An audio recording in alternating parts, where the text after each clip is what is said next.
Soy Fernando Díaz Villanueva. Hoy es 25 de enero de 2020 y esto es La Contracrónica.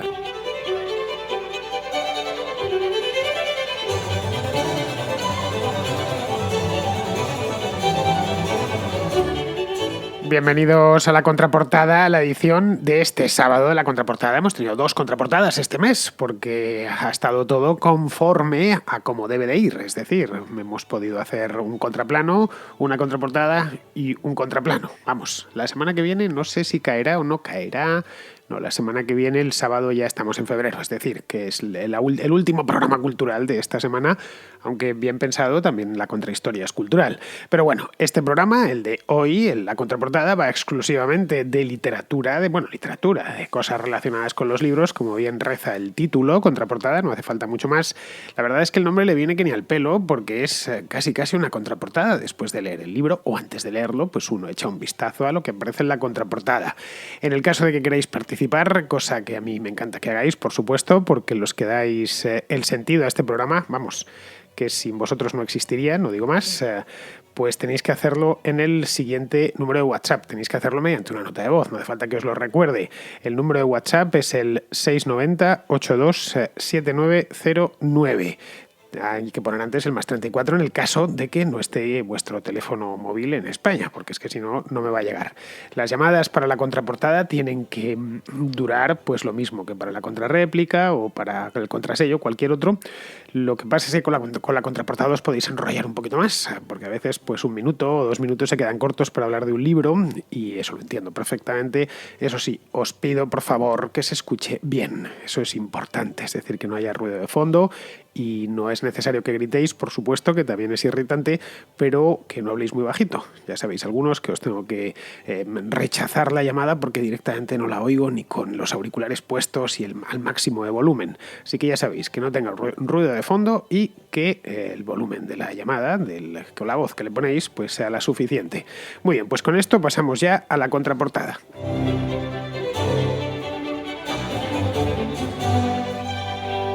Empezamos con Agustín, que nos trae un libro de autoayuda, que dice Agustín que no es de autoayuda, pero a mí la verdad es que por el título y el contenido me parece de autoayuda. Ya sé que los libros de autoayuda tienen mala fama, pero bueno, también hay libros de autoayuda que están muy bien. Este creo que es de los que están muy bien. Hola Fernando, y hoy traigo para la contraportada un libro titulado La habitación vacía de Emily White, subtítulo Aprender a convivir con la soledad. Estamos hablando de soledad crónica más que de la soledad del creador, de la soledad productiva. Es un libro testimonial sobre la experiencia de soledad de la autora, además de ser un ensayo y una investigación sobre este problema que es un poco tabú en nuestra sociedad, que ha sido poco reconocido e investigado, a diferencia de la depresión y la ansiedad.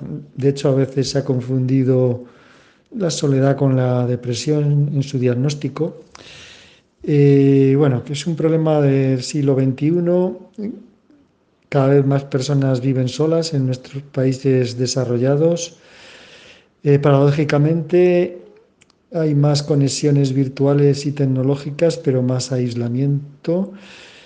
Y bueno, es interesante como lectura, que es un 10% de la población aproximadamente se considera que padece de soledad, que además es un factor de riesgo para la salud. No es un libro de autoayuda, aunque te da pistas, te hace reconocer las trampas del aislamiento.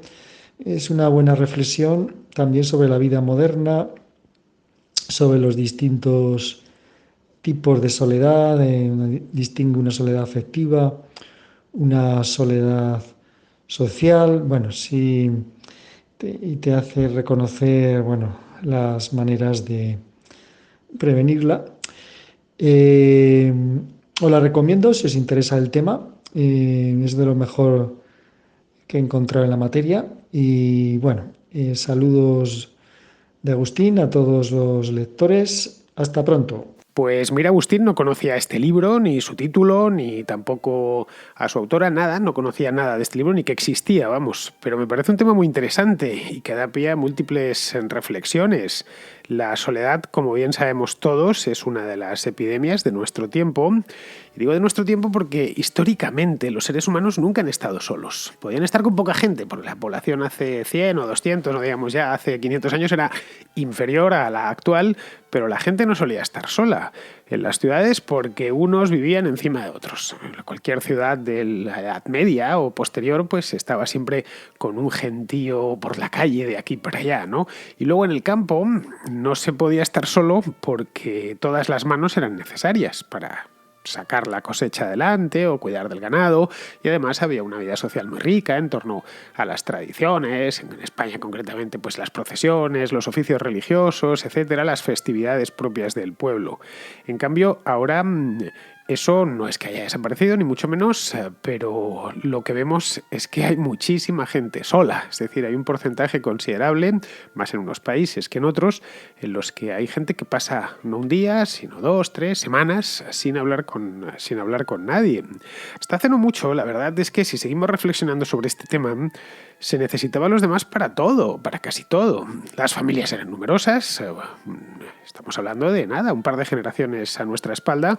Las familias tenían muchos hijos, especialmente cuando ya la mortalidad infantil se redujo de manera sensible, pues en una casa podía haber tranquilamente 5 hijos sin demasiado esfuerzo. Estoy hablando a mediados del siglo pasado, más ya los niños en los años 50 no se morían como se habían muerto anteriormente. De los 5 niños sobrevivían los 5 y eso hacía que las casas estuviesen llenas de niños y por supuesto la calle también, porque esos niños salían a jugar al parque. Hoy los parques, al menos en España, y me consta que también en el resto de Europa, están completamente vacíos. Esta reflexión que hago, ojo, lo digo simplemente para que, como nota al pie, se corresponde a la realidad demográfica en Europa. Me consta, y esto es cierto, que en otras partes del mundo no es así, pero estoy hablando de al menos lo que yo tengo delante de mis narices, ¿no?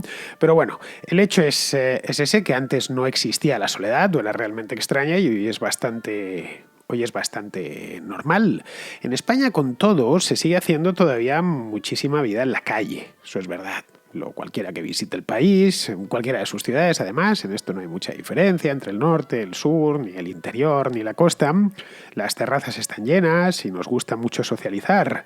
Quizá, no sé, por eso vivimos tantos años y el nuestro es el país más saludable del mundo. Esto que no lo digo yo, que esto lo vi el otro día en el índice este que hace Bloomberg todos los años sobre el Health Index, que lo llaman, y el país más saludable del mundo era España, creo que seguido de Japón o de Suiza, una cosa así. Evidentemente no solo es esto, también influye la dieta, los servicios sanitarios, etcétera, pero evidentemente la socialización hace bastante.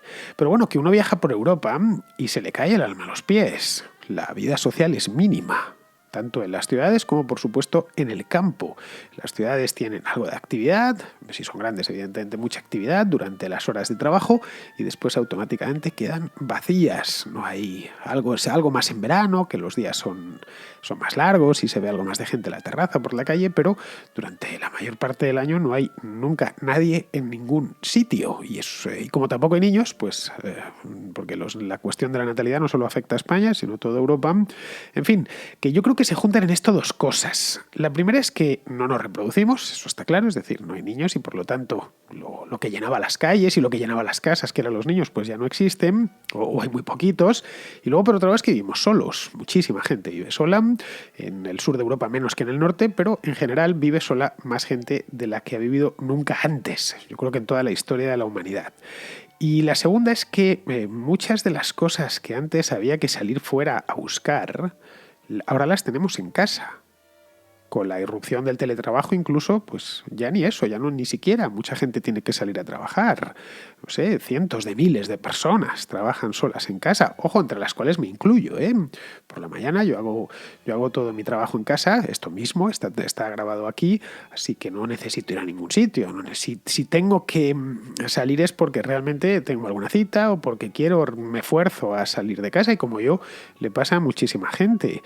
Yo luego bajo al supermercado y ni siquiera hablo con la cajera, no por nada, sino no porque yo sea una social, todo lo contrario, sino porque no hay cajera.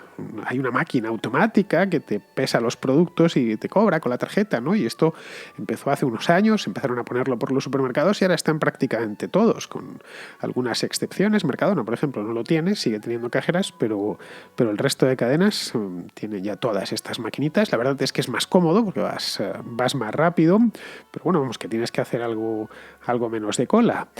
Tenemos, eso sí, y esto es de nuevo otra beta de esta reflexión, lo que sí tenemos es, en nuestros tiempos, tenemos cierta ilusión de sociabilidad. Por las redes sociales, básicamente, que además llevan ese nombre y no tan casualmente. Es decir, sabemos que hay otros ahí fuera. Estamos delante de la pantalla y los vemos, ¿no? Muchas veces los vemos hasta hablar y los escuchamos y les estamos viendo de cuerpo presente, pero claro, en 2 dimensiones en la pantalla. Incluso nos comunicamos con ellos a través de Instagram, de Twitter, de Facebook, etc. Pero es una socialización muy limitada. Está constreñida la pantalla y, por supuesto, a momentos muy puntuales. Se puede socializar mediante un chat, pero no es lo mismo que hablar en persona, ¿no? Es decir, que en nuestro mundo actual para estar solo no hace falta estar deprimido, que era lo que pasaba antiguamente, ¿no? Un tipo que se metía en un rincón de una casa porque realmente estaba tocado o porque tenga, qué sé yo, vocación de eremita, ¿no? El que se retiraba al desierto y decía, bueno, aquí estoy metido en una cueva y no quiero relacionarme con nadie. Lo que nos aboca a la soledad hoy es el propio estilo de vida contemporáneo. Es el que te empuja, digamos, a estar solo, te guste o no te guste. Es como antiguamente era lo contrario, ¿no? Te empujaba a estar acompañado, te gustase o no te gustase. Es curioso, pero nuestros antepasados buscaban la soledad, incluso se recreaban con la propia soledad, como cuando Quevedo está confinado ya al final de su vida en la torre de San Juan Abad. Esto está en Ciudad Real, una zona que está despoblada hoy y que ya entonces estaba despoblada, y escribe aquello de retirado en la paz de estos desiertos, con pocos productos libros juntos. Supongo que conoceréis este poema, es de los últimos que compuso Quevedo, pero vamos, el hecho es que hoy buscamos compañía, que antiguamente era lo contrario, lo que buscaban era soledad. El tipo que estaba pues un poco harto de estar rodeado siempre de gente en la calle, en casa. Las casas además eran pequeñas y entonces las familias dormían juntas dentro de la misma pieza. Las ciudades tenían calles mucho más estrechas que las actuales. Literalmente vivían amontonados, especialmente en las ciudades. Y hoy en cambio es exactamente lo contrario. Vamos, que el tema, no he leído este libro, ya he dicho antes, no ni siquiera conocía su existencia, pero creo que es un tema que se merece no un libro, sino unos cuantos. Bien, seguimos con Bruno, de Barcelona, que nos trae un libro estupendo de historia. Bueno, hace poco que te escucho. Enhorabuena por todas los apartados de tu podcast. Mira, te escribía para poner un libro en la contraportada. Acabo de escuchar la contraportada, que se habla de por qué fracasan las naciones, y un libro un poquito semejante sería el titulado Guns, Germs and Steel, de Jared Diamond, que bueno, básicamente habla de las circunstancias básicamente geográficas de por qué unas naciones han terminado conquistando o colonizando otras y no al revés. Y bueno, a mí me ha dado una visión, me ha cambiado mi percepción de algunas cosas, o ha aportado, unido con otros libros como el de Sapiens, que también es bastante famoso. Y nada, aparte de recomendar el libro, pues estoy seguro que lo conoces, espero que me hayas comentado ya. Y nada, es saber tu opinión. Bueno, perdona si he llamado un poco torpe, creo que es el primer WhatsApp de voz que hago en mi vida. Venga, enhorabuena, gracias. Este libro, Bruno, ya pasó por la contraportada hace tiempo, bastante tiempo. De hecho, este libro pasó, he ido a buscarlo porque me sonaba de ver que hubiese pasado por aquí. Lo he ido a buscar el archivo en la página web y estuvo aquí el día 19 de agosto de 2017. Es decir, hace ya 2 años y medio, así que es normal que no, si no escuchabas el programa por aquel entonces, pues que no supieses que había pasado ya por la contraportada. Han pasado muchísimos libros, cientos de libros, porque este programa de la contraportada se viene haciendo pues desde principios de 2017, si mal no recuerdo. Cumple ahora, no sé exactamente el día de enero, pero cumple ahora los 3 años y claro, calcula. Al principio, durante el primer año, la contraportada salía una vez a la semana, luego posteriormente unos meses más tarde, empecé a hacer el contraplano y calcula unos 5 o 6 libros a veces que van por cada semana, pues al principio fueron un montón y luego posteriormente ya algunos menos, pero siempre salen cada mes tranquilamente 10 o 12 libros, así que es normal que algunos títulos muy muy famosos como este pues hayan pasado ya por la contraportada. De cualquier manera me parece que está muy bien volverlo a traer porque es un libro que merece mucho la pena leer. En su momento ya lo comenté, me parece un libro excelente y ojo, no solo a mí, le parece a millones de personas porque Armas, Gérmenes y Acero fue un bombazo editorial, de muchísimo cuidado, ¿eh? Te estoy hablando de que ha sido traducido, no sé, a 20 lenguas, una cosa así, a todos los idiomas principales del mundo ha sido traducido, lo encontrarás en un montón de idiomas, se llevó incluso un premio Pulitzer en su momento. Esto fue, ojo, su momento no es hace 10 años, ni 15, su momento es hace 20 años, el libro tiene más de 20 años. Fue publicado originalmente en 1997, el autor, que se hizo universalmente célebre en todo el mundo a raíz de este libro que se llama Jared Diamond, no es un historiador, a pesar de que es un libro esencialmente historia, él es un geógrafo y lo que se planteó fue una pregunta que creo que nos hemos hecho todos alguna vez, a poco que aprendiésemos algo de historia, automáticamente nos preguntábamos, aunque fuese a nosotros mismos, la siguiente pregunta. A ver, ¿por qué las civilizaciones? ¿Por qué es esto de lo que va el libro? La tesis trata de responder a esta pregunta. ¿Por qué las civilizaciones del viejo mundo, es decir, las euroasiáticas, han prevalecido a lo largo de la historia, dejando en la estacada a las civilizaciones surgidas en lugares como América, por ejemplo, o como África, o como Australia y Oceanía, por extensión? Es decir, ¿cómo es posible? La respuesta la da Diamond en el título, por Armas, Gérmenes y Acero, lo resume muchísimo. Es decir, que los europeos o los chinos no tienen ninguna superioridad genética, básicamente es eso, tal y como aseguraban en tiempos pasados los partidarios de las teorías raciales, que venía a decir, sí, es verdad, los pueblos euroasiáticos se han impuesto, pero se han impuesto porque son superiores. El racismo decimonónico básicamente era eso. Y no es verdad, eso no es cierto. Es decir, ni los europeos ni los chinos son más inteligentes, ni más listos, ni más fuertes. Simplemente, y esto es lo que viene a demostrar, lo que viene a responderse, argumentándolo lógicamente, Jared Diamond, es que se han beneficiado a lo largo de muchísimas generaciones, de siglos y siglos, de ser más. Ha habido mucha más gente en Eurasia que en América, o que en África, no digamos ya que en Oceanía, y de estar en red. Esto les permitió pues obtener más recursos, comerciar con ellos y con los conocimientos asociados a esos recursos y transformarlos con esos conocimientos en otras cosas. Entre esas cosas, mejores armas mucho más efectivas. Claro, ser muchos y estar en red les permitió muchas cosas más, les permitió formar sociedades mucho más complejas y sobre todo, y esto es la parte de los gérmenes, convivir con un número y una variedad de gérmenes mucho mayor que los pueblos de la Polinesia o los de Mesoamérica. Y esto al final terminó siendo una ventaja fundamental, esta de los gérmenes. Lo que va haciendo Diamond es desgranar argumentos. No es un libro breve, ni muchísimo menos. Bueno, la edición de bolsillo veréis que es breve, vamos, breve. También es, hasta la edición de bolsillo es gruesa, pero lo reducen a costa de que la letra sea la edición de bolsillo realmente pequeña, cuesta leerlo. Si andas con hipermetropía o algo así, no te van a hacer falta unas buenas gafas y te diría que a ratos hasta una lupa. Pero vamos, que lo va desgranando muy bien todos estos argumentos, así uno tras otro, con gran soltura además, argumentos que encajan muy bien entre ellos. Por ejemplo, los ejes continentales, que esto luego se ha reproducido en otros libros, ¿no? Los ejes continentales, él habla de los ejes y lo explican. A ver, en Eurasia el eje continental es latitudinal, es decir, de este a oeste, nada más. En torno al paralelo 35, 40, una cosa así, al norte y al sur.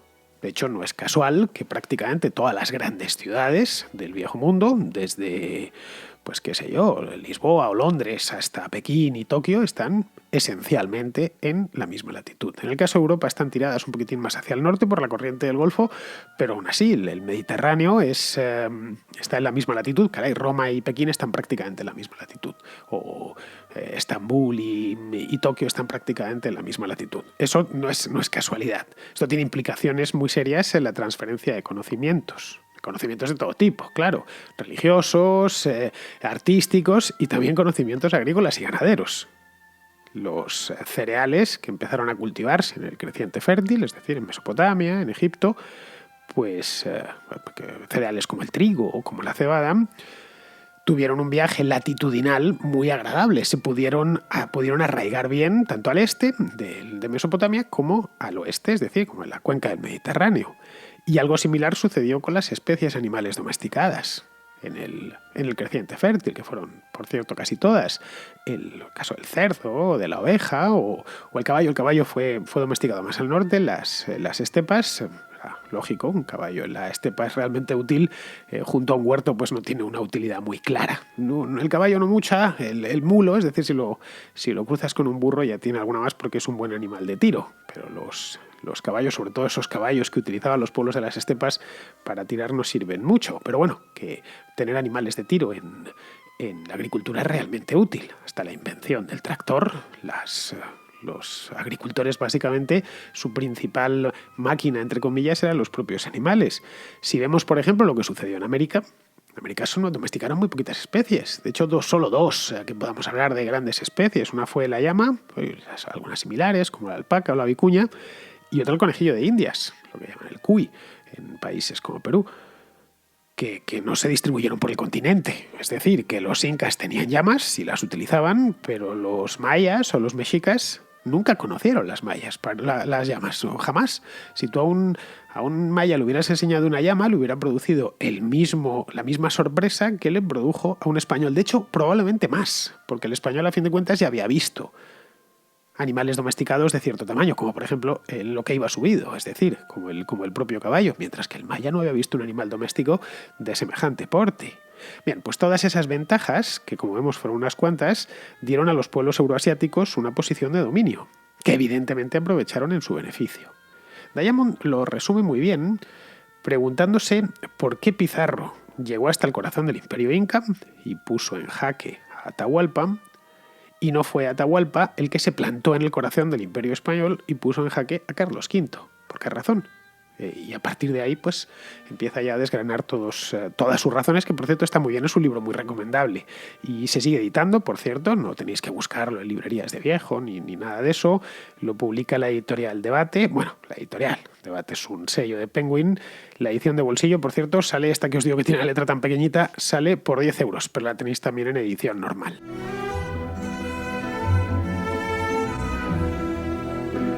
Vamos ahora con Javier, que no nos recomienda un libro, sino una colección completa de libros. Hola Fernando, lo que quiero recomendar no es un libro, es una colección de la editorial Nautilus y que la colección se llama Breve Historia de.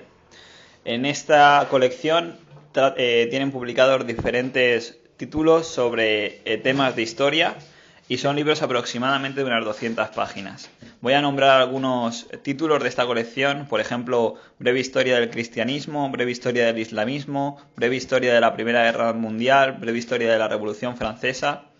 No son libros para profundizar, pero son libros que para hacerte una idea de lo que es cada cosa, creo que son muy útiles. Son libros que generalmente, por lo que he estado mirando en internet, el nombre de los autores son historiadores de diferentes universidades que publican para esta editorial. Y personalmente me he leído el libro de Historia del Comunismo, que me ha gustado muchísimo porque no tenía mucha idea de cómo abordar el tema. Me interesaba mucho qué es el comunismo realmente, cómo empezó, las diferentes ideas, si siempre se pensó en el comunismo de la forma en la que la pensaba Karl Marx. Y yo pensaba en afrontar el comunismo leyéndome a Karl Marx, pero creo que eso es un gran error, que primero hay que leerse un libro como este para ver las diferentes etapas y luego si realmente sigues interesado o si realmente te gusta, pues puedes empezar a leer autores y profundizar más en el tema. También me he leído el libro de la historia de España, Breve Historia de España, también el libro de Breve Historia de la Historia Universal, y la verdad es que me han encantado porque tenía muchísimas lagunas que gracias a estos libros, ya te digo, en pocas páginas más o menos tengo una idea clara de qué es cada cosa. Y bueno, lo recomiendo sobre todo tanto a los oyentes de la Contracrónica, pero sobre todo creo que le va a gustar mucho a los oyentes de la Contrahistoria. Un saludo y enhorabuena por tu programa porque me gusta mucho. Bueno, esta serie de Breve Historia de es una serie mítica, tiene ya muchísimos años, un montón de ellos, vamos, seguramente a poco que vayáis por las librerías la conoceréis porque suelen estar presentes en todo tipo de librerías. Además, son libros de estos que alguna vez creo que todos hemos comprado uno en alguna ocasión. En su momento, hace ya muchos años, la dirigía el gran Juan Antonio Cebrián, supongo que lo recordaréis, cuando empezaron a sacarlos. Al principio eran unos pocos títulos, básicamente historia y cosas mucho más generales, y luego pues fueron metiendo más, ¿no? Y ha ido creciendo con el tiempo hasta convertirse en una colección prácticamente inabarcable. O ya ni sé cuántos hay. Tengo algunos en casa, tengo otros en el Kindle, como son baratos además, pues o te los compras o directamente te los descargas por pura curiosidad, ¿no? Los hay mejores, los hay peores, eso sí, hay autores que son buenos, otros que directamente dejan escapar a la bicha porque no están bien centrados, pero bueno, por regla general no están nada mal, ¿eh? Es decir, la selección que hizo Nautilus de los autores está de manera general está muy bien hecha. Pero bueno, de hecho hace un par de meses leí uno. Leí uno de ellos en el Kindle, La breve historia del cine. Me lo vi, me gustó y me lo bajé. Está así, muy resumidita, extremadamente resumida, como os podéis imaginar. Debe tener eso en papel, no sé, 200 o 300 páginas.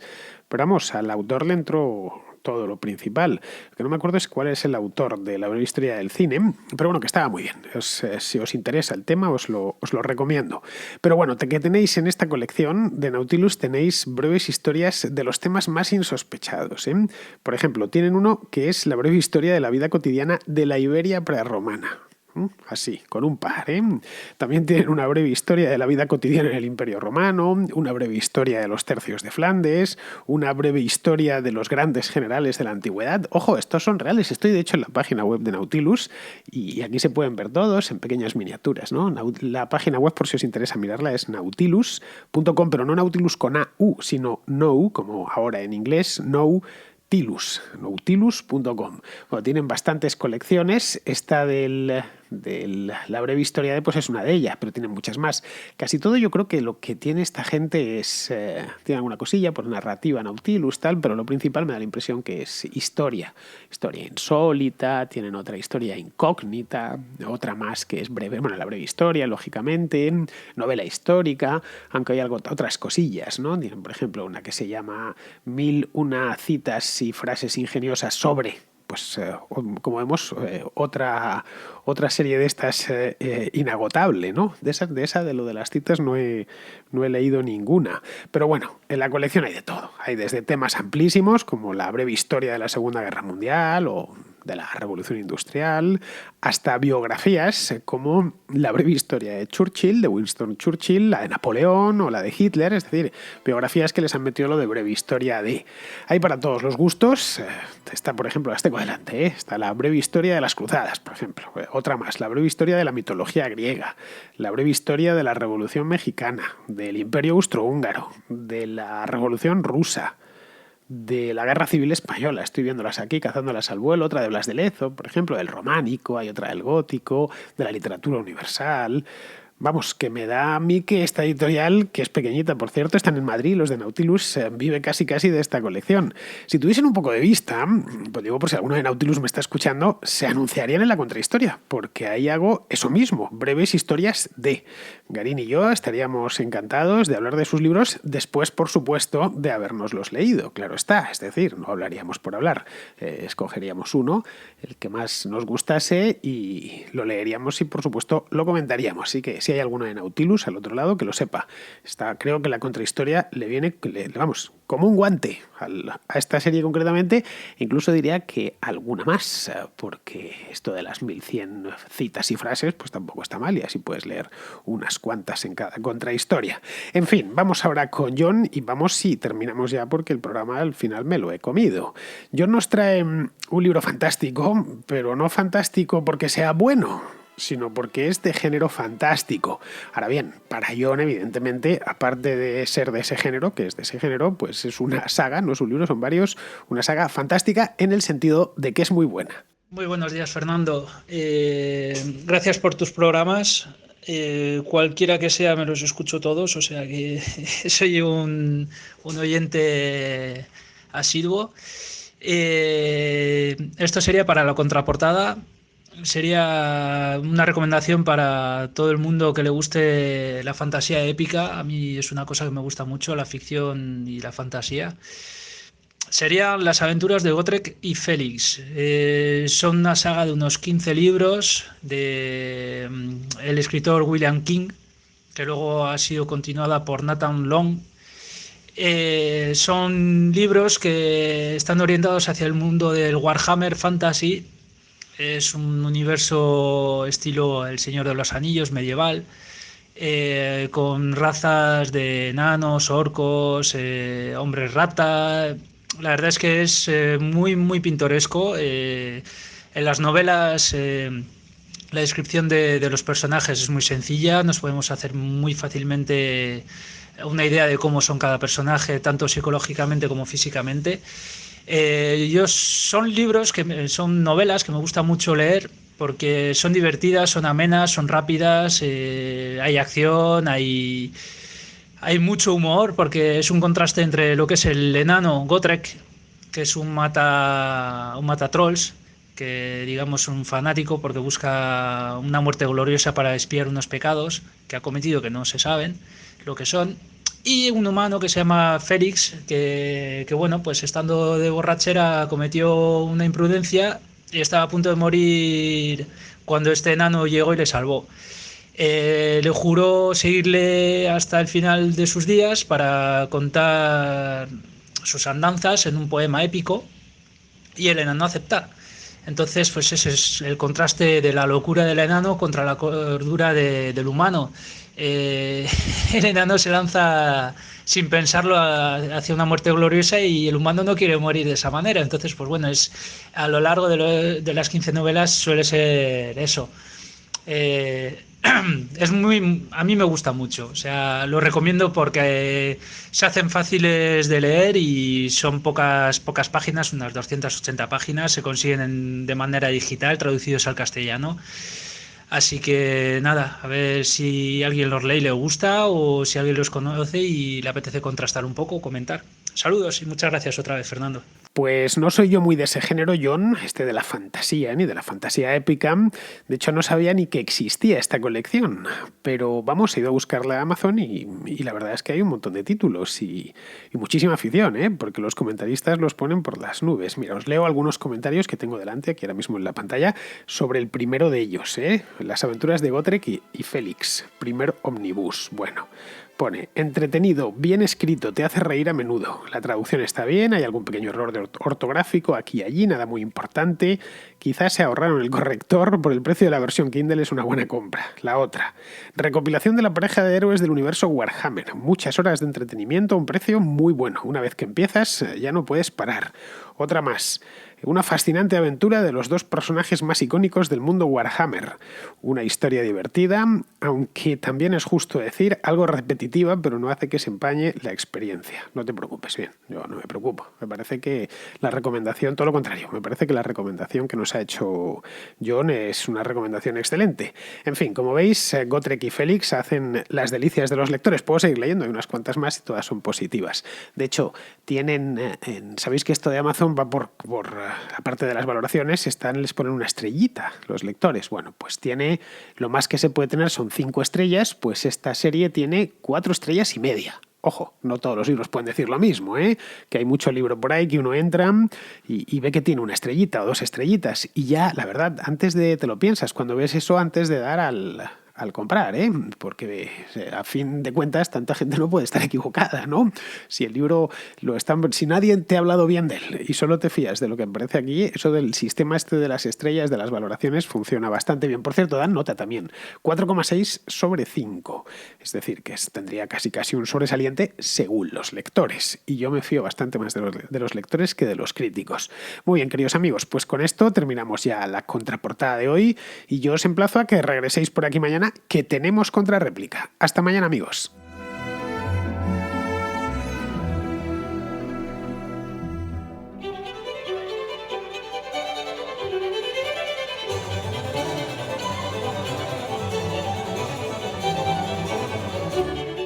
La Contracrónica y la Contrahistoria son dos programas de radio independiente que existen gracias a sus oyentes. Si te gustan, puedes patrocinarlos. Lo puedes hacer de dos maneras, a través de patreon.com/Díaz Villanueva o instalando la aplicación de iVoox en tu teléfono y pulsando la tecla Apoyar. Solo por ser patrono podrás escuchar El Contrapunto, un programa musical distinto a todos los demás. Pero, sobre todo, hazte patrón para que la Contracrónica y la Contrahistoria se sigan emitiendo por los siglos de los siglos. Amén.